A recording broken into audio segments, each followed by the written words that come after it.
Donc je pense que c'est un vrai enregistrement. Pour moi, l'avocat est un trait d'union. Est-on sûr, est-on si sûr que ça, que ce soit complètement perdu par avance? Je pense qu'on ne l'est jamais vraiment. Mais tentons le miracle! Et c'est ça l'idée! S'il y a une toute petite chance, tentons-la!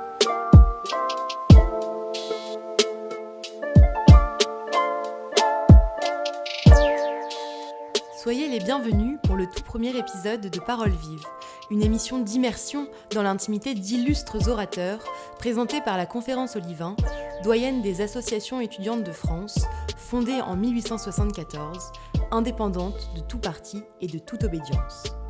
Nous avons l'honneur, pour introduire cette série, de recevoir aujourd'hui Maître Jean-Yves Le Borgne, figure emblématique du barreau de Paris, récemment intervenu en tant qu'avocat de Carlos Ghosn.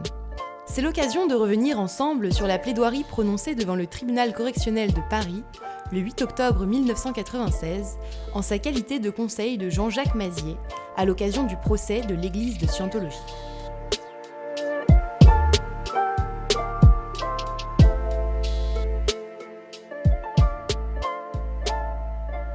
Maître Jean-Yves Le Borgne, orateur hors pair, a démontré sa pleine maîtrise de cet exercice exigeant qu'est la plaidoirie pénale. C'est un exercice, c'est une création complètement éphémère. Pour moi, la plaidoirie est un exercice spontané. Alors quand je dis spontané, n'exagérons rien, ça suppose une connaissance du dossier très approfondie, une maîtrise non seulement intellectuelle, mais sur le terrain de la mémoire des éléments du dossier, un plan qui a été déjà organisé, parce qu'il ne suffit pas de connaître les choses si elles sont comme les divers produits d'un cocktail agités dans le vase, ça donne un désordre incompréhensible, et il faut avoir ce souci de donner à l'interlocuteur, ou plutôt à l'auditeur, le sentiment de quelque chose d'achevé, mais pas seulement d'achevé, de vivant. Et le vivant, c'est le discours qui se construit là, en ce moment, en même temps que je parle. Je pense qu'un auditoire, quel qu'il soit, sent la vie. Et la vie de l'orateur, c'est la création de son discours au moment où il parle. Il y a aussi dans la qualité de l'écoute une reconnaissance de cet effort. Si vous venez lire un papier, écoutez, passez-moi le papier, je le lirai ce soir. Alors que là, vous faites une plaidoirie improvisée, c'est presque, pour ceux auxquels on s'adresse, un morceau de vie dont on leur fait cadeau. Une réflexion dont ils voient qu'elle s'élabore devant eux.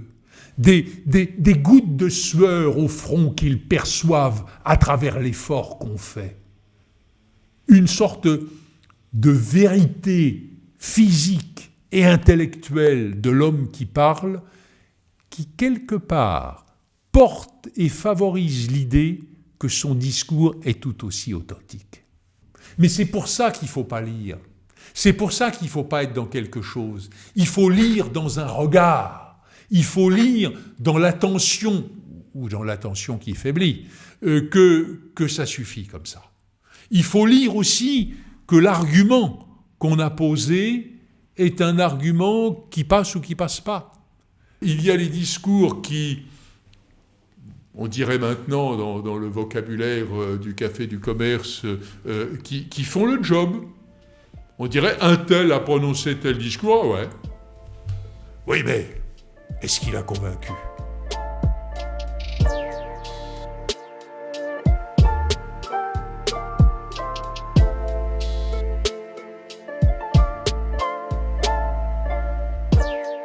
Et puis, il y a cette finalité qui est atteinte. Alors, atteinte atteinte, ça ne veut pas dire que vous avez roulé l'interlocuteur dans la farine, que vous lui avez fait prendre des vessies pour des lanternes, que vous lui avez présenté le coupable comme un innocent et qu'il a eu la faiblesse d'esprit de le croire, ou que vous êtes vous-même, est-ce pas seulement concevable, capable de transformer le plan en or et le coupable en innocent.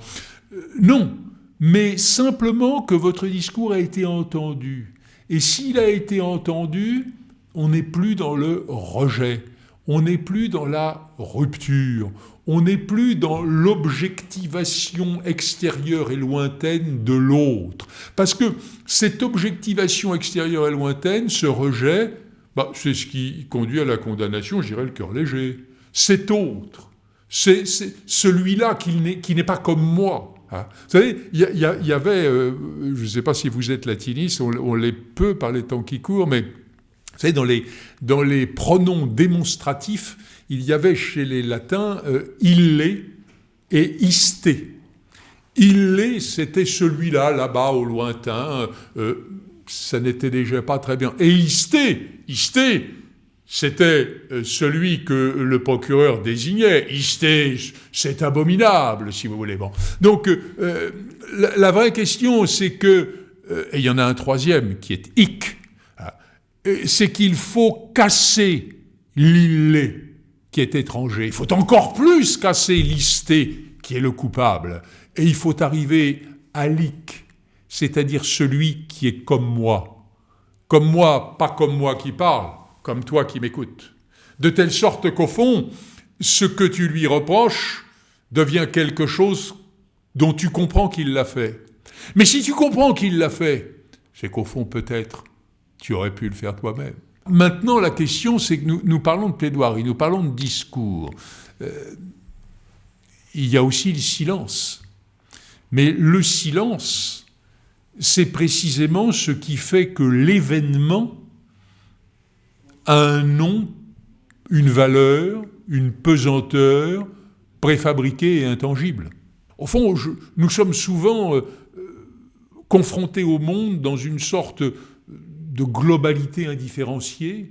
Après tout, vous êtes devant un paysage, et puis tout à coup, vous allez dire « Tu as vu là-bas ce rocher étrange ? Mais pourquoi parlez-vous du rocher ? Pourquoi ne parlez-vous pas des arbres qui sont à côté ? Pourquoi ne parlez-vous pas des flots qui tout à l'heure étaient calmes et qui maintenant commencent à s'agiter avec un peu de vaguelettes qui deviennent blanches ? Pourquoi tout à coup faites-vous émerger d'une totalité par le mot, par la désignation quelque chose. Et c'est ça qui me paraît important. C'est qu'au fond, lorsque nous parlons, nous mettons les choses dans une objectivité. Elles ne sont pas dans l'objectivité quand nous ne les nommons pas. Elles sont dans une globalité indifférenciée. Et à partir du moment où nous les nommons, où nous en parlons, nous sommes capables de les triturer dans tous les sens, d'essayer de leur trouver un sens, une valeur, un sens qui n'est pas toujours le même, une valeur qui est discutable, un placement sur l'échelle de valeur qui est plus discutable encore. Et à partir de là, nous humanisons les choses. Face à l'avocat, se dresse dans le prétoire la figure du juge, lui aussi doté d'une opinion première, personnelle, presque inconsciente, de laquelle il se doit de s'affranchir. L'opinion publique, elle fait partie du procès, c'est sûr. Mais dans quelle mesure et dans quelle proportion ? Elle fait partie de ce que les médias proposent au grand public d'explication du débat judiciaire. Fait-elle partie du débat judiciaire lui-même ? Le juge, il lit le journal, il écoute la radio, il voit la télévision. Alors, bien entendu, il va vous dire qu'il se met au-dessus de tout ça. Je crois d'ailleurs que quand les juges prétendent qu'ils font l'effort d'être en dehors de tout ce qui pourrait les influencer, ils sont sincères. De là à ce que ce soit vrai, c'est pas. On peut dire une contre-vérité avec beaucoup de sincérité. Hein. Et je pense que le problème se pose aussi sur les engagements politiques des juges. Bon, j'ai plaidé le mur des cons il n'y a pas si longtemps, l'argument majeur de ceux qui, à la barre, solidaires du mur des cons, c'est-à-dire d'un certain syndicat de la magistrature, disaient mais ne croyez pas que nous tenons compte de nos préférences ou de nos haines lorsque nous sommes à l'audience. Une fois la robe enfilée, les préférences idéologiques disparaissent. Ah ben c'est plus des juges, c'est des magiciens. Hein. Qu'est-ce que c'est que cette histoire ? Alors, qu'ils fassent l'effort de chasser cette sorte de mouvement spontané qui consiste à dire « ce type, il m'agace, il est bien habillé, bien coiffé, il ressemble à un patron, je le déteste ». Oui, on chasse cette opinion, mais il en reste quand même dans l'inconscient, dans l'arrière-fond, quelque chose. Et puisqu'on parle de la scientologie, il y avait dans ce procès de la scientologie cette sorte de détestation de la secte. C'est des préjugés. On me dit la scientologie, c'est des mensonges, c'est toutes sortes de finalement presque de manœuvres frauduleuses contre l'individu, etc. Bon. Et je disais, écoutez, on va être clair, je ne suis pas scientologue, je suis banalement, comme la majorité des Français, et comme disait le président Mitterrand, un mauvais catholique.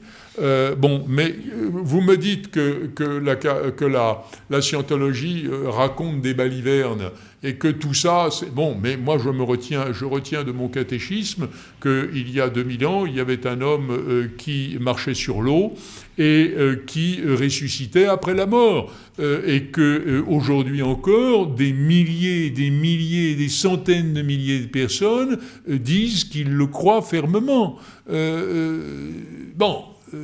Quel est le plus absurde des deux ? Est-ce qu'il y a des absurdités qui ont en quelque sorte la patine de l'histoire ? Est-ce qu'après 2000 ans, ou peut-être même un peu moins, mettons-nous il y a quelques siècles, on a le droit de réitérer les mêmes folies parce qu'on les réitère depuis tellement longtemps que, à force d'être absurdes, elles font partie de notre quotidienneté ? Est-ce qu'il y a une sorte de culpabilité qui s'attache à l'absurdité nouvelle, mais pas à l'ancienne ? Mais qu'est-ce que c'est que ça ? Mais c'est ça le religieusement correct. C'est que, au fond, toutes les religions qui nous parlent du non constatable, du non scientifiquement vérifiable, c'est le domaine de la religion, et qui d'ailleurs font appel non pas au savoir, mais à la foi. Et précisément, si on fait appel à la foi, c'est que le savoir n'y suffirait pas, voire même que le savoir empêcherait qu'on y croie. Bon, de telle sorte qu'au fond, il y a les grandes religions, celles qui depuis des siècles nous disent un certain nombre de choses, et puis il y a les nouvelles, c'est-à-dire qu'il y a les religions et les escroqueries. Tiens, curieux partage. À quel moment le mensonge, cessant d'être socialement dominant, deviendrait une faute pénale ? C'est ça que je voulais critiquer par le religieusement correct. Je veux dire, j'ai tendance à penser qu'il y a, mais ça c'est ma conviction personnelle, et c'est la raison pour laquelle ce que je viens de dire ne m'empêche pas d'aller à la messe, même si je ne vais pas très souvent, c'est qu'au fond, les religions disent des choses scientifiquement absurdes qu'il faut prendre comme des symboles. Or, peu à peu, parce que le symbole n'est rien, le symbole, c'est la marche qui vous permet de passer de l'ordinaire à l'extraordinaire. C'est peut-être l'escalier. Et comme les gens ne sont pas toujours très courageux, je veux dire au regard de l'effort, ils ne montent plus l'escalier. Autrement dit, ne plus monter l'escalier, c'est on reste dans l'ordinaire. Et que le symbole devient l'objet de la foi. J'avais une grand-mère qui était une catholique à la manière bretonne, si vous voulez, je dirais, c'est-à-dire une conviction absolue et un peu élémentaire. Et je lui disais, mais pisser dans un calice, ça n'a rien d'extraordinaire, Dieu s'en fout. Elle était révoltée. Je dois dire que je le lui disais probablement par provocation. Elle trouvait ça absolument scandaleux. Mais au fond, le calice est quelque chose que l'on ne révère pas. On révère autre chose dans le calice. La transsubstantiation, qui est un concept chrétien important, c'est le fait que le vin devienne le sang du Christ. Mais ça, c'est du symbole. Ça reste du pinard. Bon, mais si vous voulez, c'est quand même quelque chose qui renvoie à. Et aujourd'hui, on ne renvoie pas à grand-chose. Aujourd'hui, si vous voulez, je pense que dans le religieusement correct, dans le socialement correct, dans le politiquement correct, on reste tellement à la réalité telle qu'elle s'exprime qu'on ne veut pas chercher ce qu'il y a derrière. C'est totalement impossible. On fige des vérités. Au fond, on veut empêcher les hommes de réfléchir. Et ce phénomène-là me placerait plutôt du côté des révoltés. Au fond, venir soutenir la tradition, on n'en a pas besoin, elle se soutient toute seule, et d'ailleurs avec beaucoup de force. Bon. Mais soutenir l'audace, l'arrogance, je ne me sens pas, je n'ai pas du tout envie d'être un turiféraire de la scientologie. Mais de la liberté, oui. Et si la liberté consiste à dire que les vérités révélées ne sont peut-être pas les seules, et que les éléments décoratifs, symboliques, d'expression tenant au pays où les choses sont nées, aux civilisations et aux siècles qui sont passés, ne sont rien, ne sont que le chemin qui conduit à cette abstraction absolue qu'est Dieu, alors là, il y a un phénomène de liberté. Pourquoi n'aurais-je pas le droit de choisir mon chemin ? Pourquoi faudrait-il que celui qui m'est imposé soit le seul ? Est-ce parce qu'il existerait une sorte de domination politique, non pas au sens politicien, mais au sens philosophique, qui ferait qu'un seul chemin est le bon ? Alors ça me place tout de suite du côté de ceux qui disent le contraire, même si en réalité je ne suis pas d'accord avec eux, au nom de la liberté, simplement. Maître Vergès a popularisé le concept de défense de rupture, consistant à utiliser un procès judiciaire comme tribune politique. L'avocat doit-il parfois adopter ce système de défense ?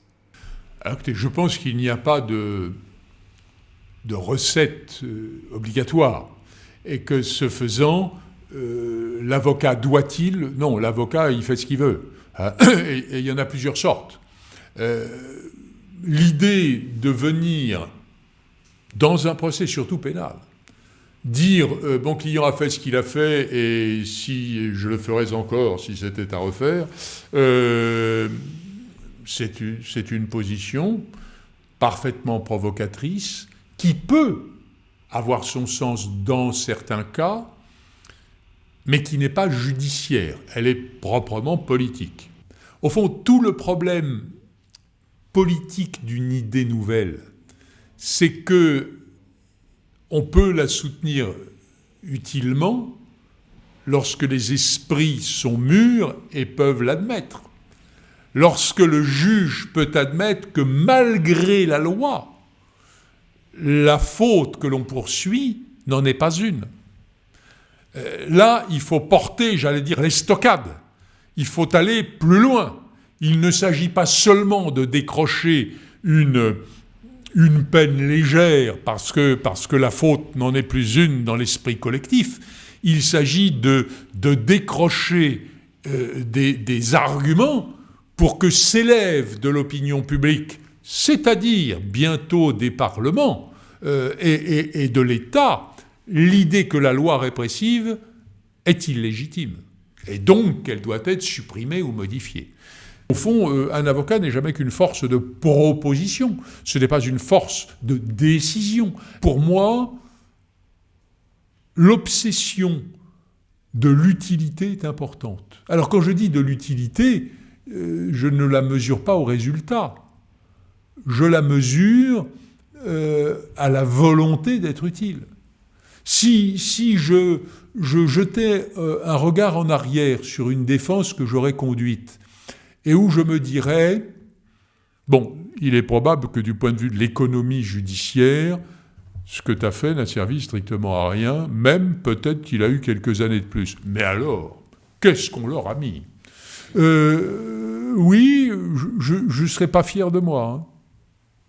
Je ne serais pas fier de moi. Alors, il y a des clients qui ont envie de ça. Je pense qu'un certain nombre ont l'intelligence de savoir qu'ils sont désespérés, enfin que leur cas est désespéré, et que de toute façon, la peine sera probablement la peine maximale. Et à ce moment-là, le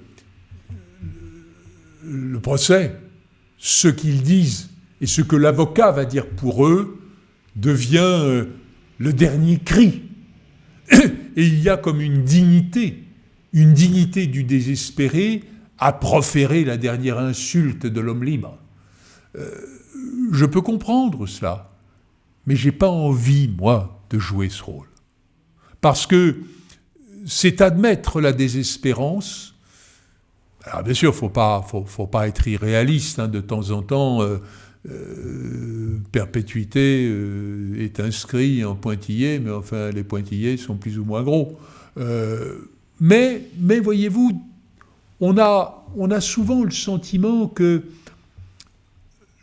même si, par exemple, l'écart, le virtuel est entre perpétuité et 30 ans, que 30 ans, ce serait un miracle. Mais tentons le miracle. Vous voyez, c'est ça l'idée. Hein. S'il y a une toute petite chance, tentons-la, plutôt que de se lancer dans une sorte de folie suicidaire. Vous voyez, c'est là que, tant qu'il y a de la vie, il y a de l'espoir, quoi. Voilà, c'est là que je pense, pour moi, je le répète, je ne donnerai pas à cette explication une valeur universelle, et je respecte ceux qui font autrement, mais pour moi, un médecin doit toujours soigner, un avocat doit toujours défendre. Et si c'est perdu, est-on sûr, est-on si sûr que ce soit complètement perdu par avance ? Je pense qu'on ne l'est jamais vraiment.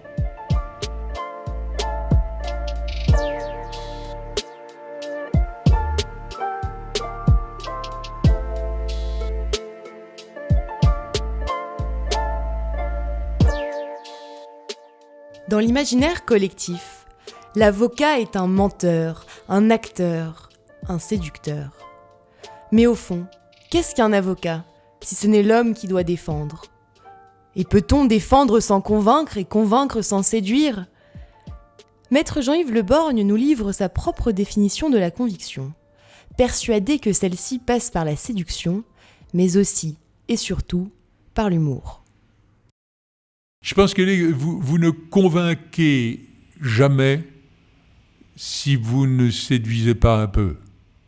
On pourrait même dire que vous convainquez un peu quand vous séduisez beaucoup.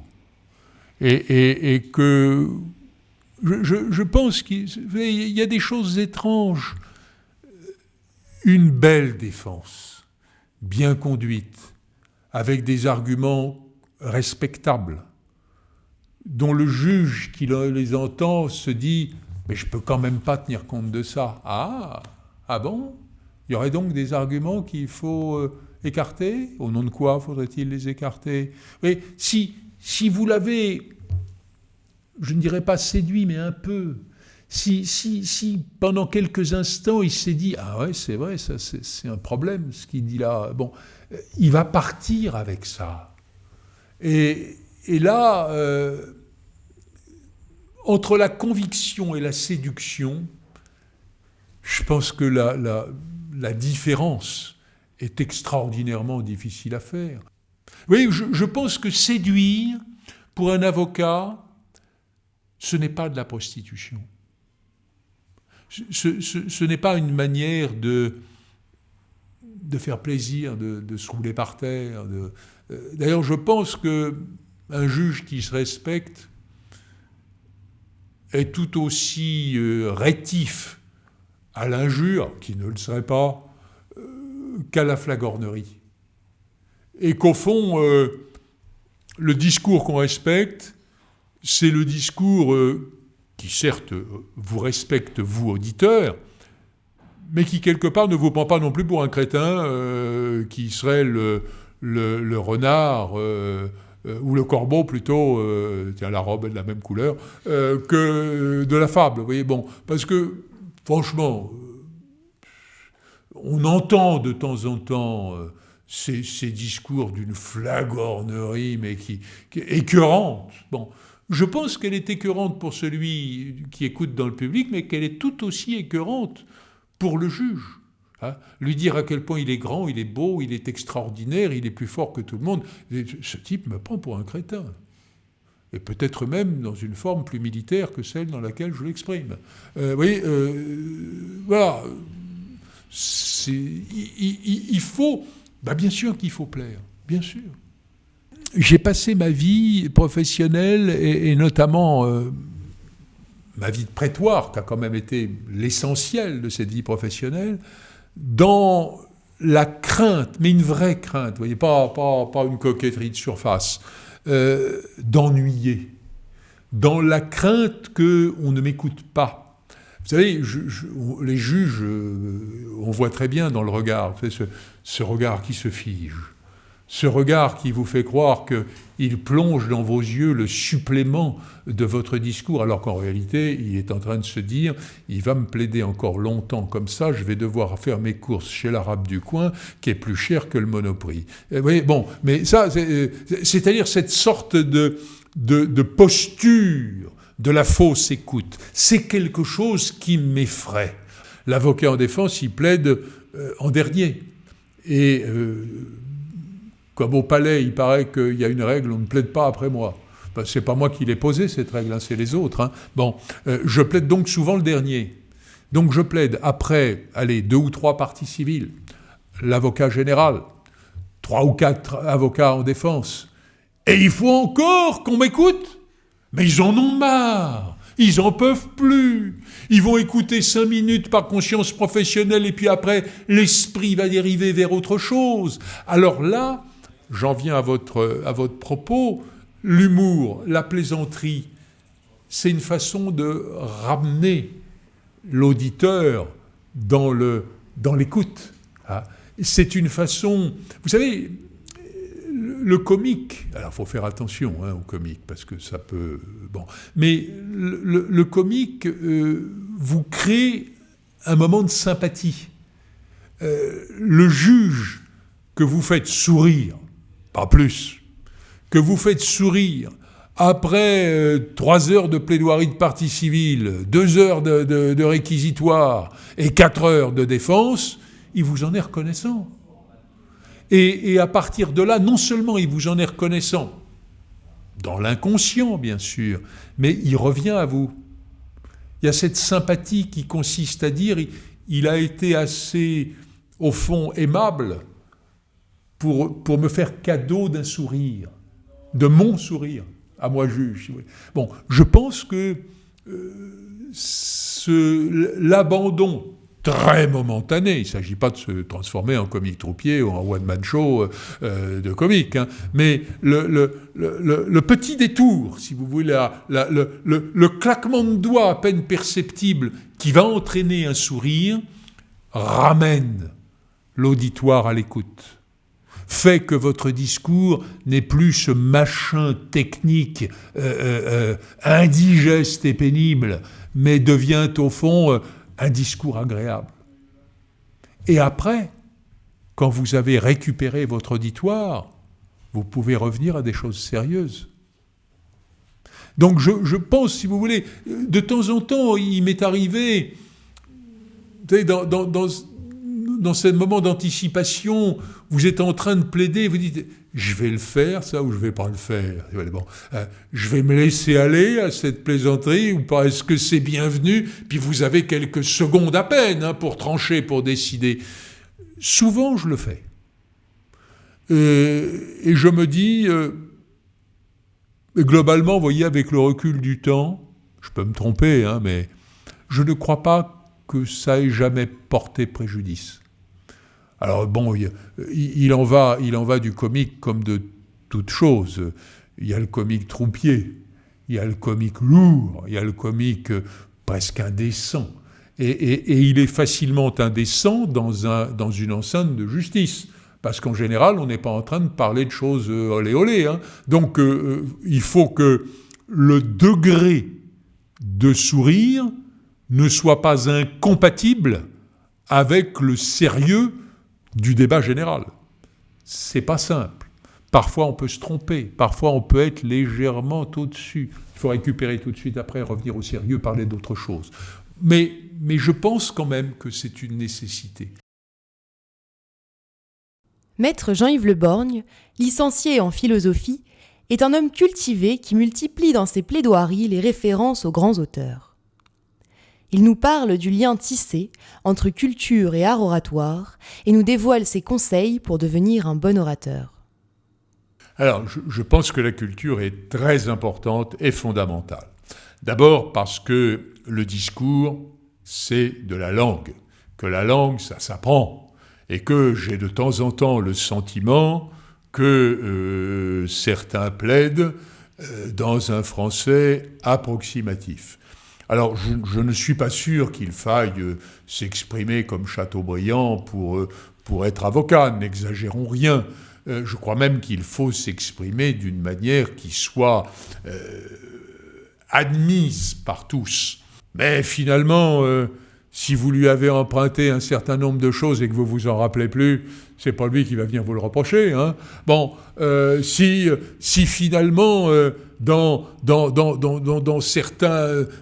certaines lectures, certaines choses sont devenues les vôtres. Ouais, je pense, je ne sais pas pourquoi je pense à ça, à une lettre de Jean-Jacques Rousseau à un évêque. Je ne sais même plus pourquoi il lui parle. Bon, c'est que Jean-Jacques Rousseau était suisse, protestant, etc. Bon, il a beaucoup changé de religion, mais enfin, il a surtout été protestant.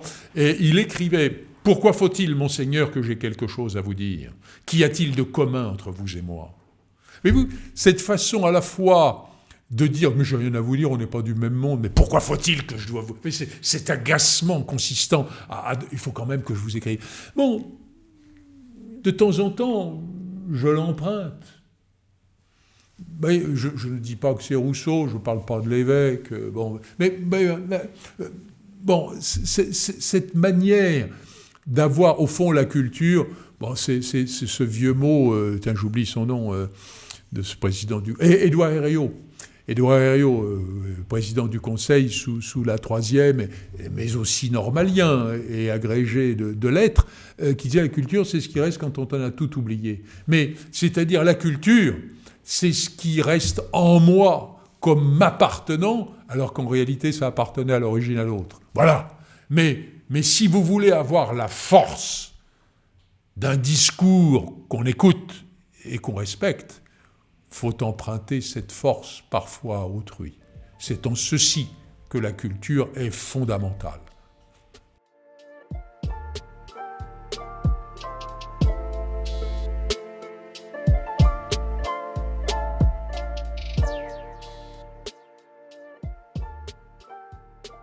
Mais j'ai toujours été comme ça, moi. Dès le berceau, je plaidais déjà. Non. Bien, alors, il y a des dons dans la nature, toujours. Bon. Et puis il y a des dons, il y a des demi-dons. Alors qu'est-ce que j'appelle le demi-don ? Il y a le gift absolu, quoi, c'est-à-dire le cadeau de Dieu. Et puis il y a le goût. Il y a le goût, c'est-à-dire cette façon que l'on a parfois de cultiver quelque chose. Et à force de cultiver, on finit par avoir une faculté d'exercice qui est un peu supérieure à ceux qui cultivent pas, quoi. Bon. Alors, je ne pense pas qu'il y ait de recette. Pour moi, si je participe à toutes ces manifestations, enfin toutes, autant que je le peux, c'est parce que je considère que le culte de l'éloquence est quelque chose de très important. Et qu'à partir de là, si des jeunes gens, parce que c'est souvent des jeunes gens qui organisent ces manifestations, sont les porteurs du flambeau de demain, je veux leur apporter mon aide, si vous voulez. C'est parce que on sert la même exigence, c'est-à-dire l'exigence de l'expression orale. Et pour moi, vous l'avez compris, on en a déjà parlé, c'est pas de l'esthétisme gratuit, c'est pas une manière de faire le malin comme on ferait un numéro de cirque. C'est cultiver quelque chose d'essentiel au service d'un nombre important d'actions dont certaines sont judiciaires et d'autres d'une autre nature. Je pense par exemple que l'exercice oratoire d'un professeur d'université, c'est quelque chose de fondamental. Bon, moi j'ai connu des professeurs d'université, c'est-à-dire ceux dont les amphithéâtres sont bourrés, ceux où les étudiants sont assis par terre sur les marches avec leur bloc sur les genoux, mais c'est ceux qui sont des orateurs. Les autres, ceux qui viennent lire leur polycopier, on s'en fout, on le lit chez soi le polycopier. Bon, je pense que la force de transmission, au fond, une certaine théâtralisation de la pensée n'est pas quelque chose qui soit artificiel. Ceux qui disent que c'est artificiel, c'est de la jalousie. C'est parce que ceux-là, étant incapables de rendre précisément à la dimension théâtrale ce qu'ils ont à exprimer, préfèrent brûler le trône sur lequel ils ne sauraient s'asseoir. Cela fait maintenant de nombreuses minutes que nous avons le plaisir d'écouter Maître Jean-Yves Le Borgne. Mais au fond, qui est-il vraiment ? Qui je suis ? C'est peut-être à d'autres qu'il faut demander ça. Moi, je sais, on pense toujours qu'on est un type formidable. Bien sûr, je suis avocat depuis très longtemps. Je ne rêvais pas d'être avocat quand j'étais enfant. Ça n'est pas une vocation, ça m'est venu sur le tas. En revanche, je rêvais de faire des discours et j'en faisais. J'ai commencé par faire des études de philo qui me passionnaient jusqu'au moment où j'ai considéré qu'il fallait quitter, si vous voulez, cette sorte de positionnement lointain du monde pour venir dans la réalité des faits. Et au fond, en pensant que le mélange entre le monde des idées et le monde de la réalité, ça pouvait être la défense pénale, à la lumière d'une expérience fort longue, je pense que c'était un choix. J'ai eu beaucoup de chance, vous savez, au fond. Ce que je vais vous dire là n'est pas de l'autosatisfaction. Je pense que j'étais fait pour être avocat. Je ne le savais pas. Vous savez, la vie, elle est faite de choix dont on ne sait pas si c'est les bons ou pas. Et quelque part, j'ai fait ce choix presque par hasard. Il m'a été extraordinairement bénéfique. Je n'ai aucun mérite, aucune vocation particulière. Dieu m'a permis de circuler au hasard dans la bonne direction. Je n'ai qu'à rendre grâce. Les grands avocats sont communément surnommés ténors du barreau. En tant que ténors, savent-ils chanter ? Je ne sais pas très bien chanter. Ça s'apprend, le chant. J'ai beaucoup de respect pour ceux qui savent chanter. Et je chante régulièrement, après quelques libations dans les repas de famille, la chanson de ma grand-mère, que mon fils d'ailleurs a apprise, de telle sorte que ça devient un bien de famille. Mais chanson du début du XXe siècle, dans le côté romantico-larmoyant, mais je sens que je fais naître chez vous une attente, mais je vais la décevoir, je ne vous la chanterai un autre jour que hors micro. Ça s'appelle Un homme à la mer. Vous le trouverez, on le trouve sur Internet, Un homme à la mer. C'était De quoi un homme à la mer, tant pis, je ne suis pas de service. Comment un bateau se perd, tous vont périr, Dieu les bénisse. Vous dites que je suis un lâche vraiment, eh bien écoutez mon histoire, elle est triste, c'est à n'y pas croire, et chaque fois que j'y pense, je pleure comme un enfant. Alors c'est long, il y a plusieurs couplets, je vais vous les épargner, mais voyez-vous, j'allais vous dire que je ne le dirai pas, et puis ça m'a échappé. Finalement, l'avantage du temps qui passe et de l'âge qui vient, c'est qu'au fond, on s'affranchit d'un certain nombre d'interdits.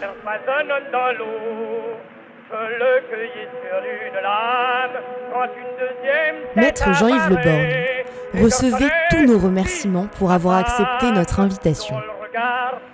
Merci également à nos auditeurs et à très bientôt pour un nouvel épisode de Parole Vive.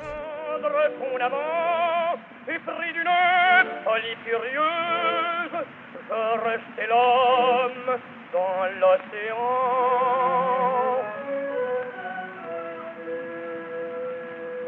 Je ne sais pas si le bon Dieu peut m'en vouloir ce cri, mon Dieu, mais je pouvais pas faire la